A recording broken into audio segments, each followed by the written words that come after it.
Nathan Shelby from BFF01.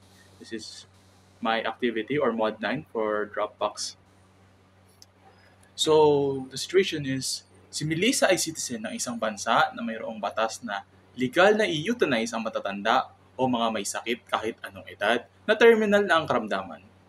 Pananiwala ni Melissa at mga citizens na bansang iyon ay tama ang batas. Moral relativist na sagot ko is, tama. Tama yung paniniwala ni Melissa. Kasi, ano niya yun eh, naniniwala siya na tama yung sinasabi ng batas. Paniniwala niya na yun.